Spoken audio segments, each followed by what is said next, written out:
les doctorants, avec leur potentiel d'innovation, leurs travaux de recherche, leur formation par la recherche et à la recherche peut apporter un souffle nouveau et puis des alternatives pour les emplois futurs dans le monde socio-économique. D'où l'utilité de ces formations-là, des formations par l'action, c'est-à-dire qu'ils sont mis en contact avec des entreprises, avec le monde socio-économique, ils répondent à des problématiques bien précises et donc ceci va les aider un peu à lever le voile sur ces métiers qui ne sont pas forcément leur métier envisagé depuis le début de la thèse.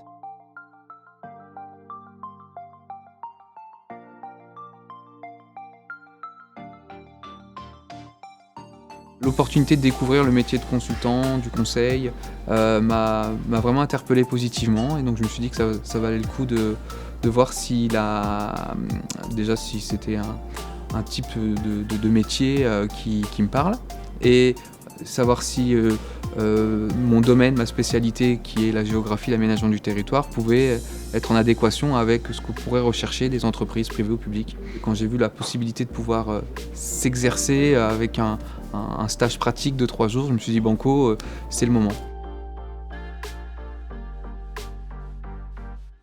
Je développe une innovation pour les musiciens, un nouveau métronome.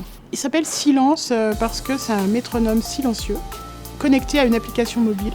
Je pense que j'ai eu raison de dire oui, ne sachant pas du tout à quoi j'allais m'attendre. D'ailleurs, j'ai proposé une chose, on en a fait une autre. Je suis ravie, ça m'a apporté quelque chose que je n'imaginais pas. Ils m'ont dit, mais finalement, est-ce que ce serait pas intéressant de plutôt juste se centrer complètement sur l'objet, faire une proposition complètement globale qui va tenir compte justement de cette approche pédagogique.